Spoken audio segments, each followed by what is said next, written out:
Pero yan dalawa. Ay, hindi. Ito na sige. Ano ba meron dito?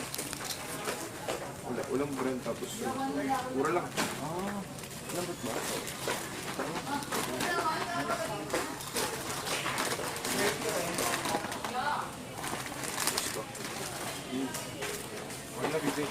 Sir, nung nagtanong po kami, pinaka-sellable daw po yung mga ganitong klaseng unan daw po. Yung pangkama, pangtulog. Then, mas mabenta pa rin daw po yung branded compared sa generic. Pero ang hanap po nila, quality. Yun lang po.